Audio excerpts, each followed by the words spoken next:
நிரந்தர டிஜிபி இருந்தாவே தமிழகத்தில் சட்ட ஒழுங்கு சந்திச்சிட்டு இருக்குது. இன்றைக்கு ஒரு டிஜிபி ஓய்வு பெறுவது சொன்னால் ஓய்வு பெறுவதற்கு 3 மாதத்திற்கு முன்பாகவே தமிழ்நாடு அரசு அந்த டிஜிபி யாரெல்லாம் தகுதியார்களோ அந்த பட்டியலை தயாரித்து மத்தியில் இருக்கின்ற யூபிஎஸ்சி, அதாவது மத்திய பணியாளர் தேர்வாணையத்துக்கு அனுப்ப வேணும். அனுப்பவே இல்லை. சட்டத்தை மதிக்கிறது கிடையாது.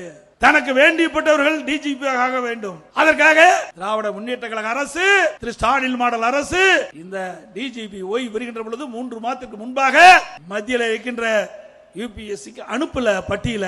பிறகு நீதிமன்றம் வரை சென்ற பிறகு ஒரு பட்டியல் அனுப்புறாங்க, யூபிஎஸ்சிக்கு அனுப்புறாங்க.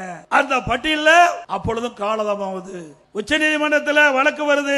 உச்ச நீதிமன்றம் உடனடியாக தமிழ்நாடு அரசு நிரந்தர டிஜிபி நியமிக்க வேண்டும் என்று தீர்ப்பளிக்கிறது. அந்த தீர்ப்பின் அடிப்படையில் செயல்படுறாங்க. 3 பேர் கொண்ட ஒரு பட்டியல மாநில அரசுக்கு அனுப்புறாங்க. அதை அனுப்பி கிடப்புல போட்டாங்க. மீண்டும் ஒரு பொதுநல வழக்கு உச்ச நீதிமன்றத்தில் போடுறாங்க. இன்றைக்கு உச்ச நீதிமன்றம் 3 வாரத்தில் பதில் கொடுக்க வேண்டும் சொல்றாங்க. ஒரு அரசாங்கம் ஒரு டிஜிபி கூட நியமிக்க முடியவில்லை என்று சொன்னால் இது அரசாங்கமா? கேவலமான அரசாங்கம். தனக்கு யார் வேண்டிப்பட்டவர்கள் என்பதை வர வேண்டும் என்பதற்காக ஒரு தகுதியான மூத்த டிஜிபிகள் நியமிக்க இந்த அரசு தயங்குகிறது. வெட்கக்கேடானது.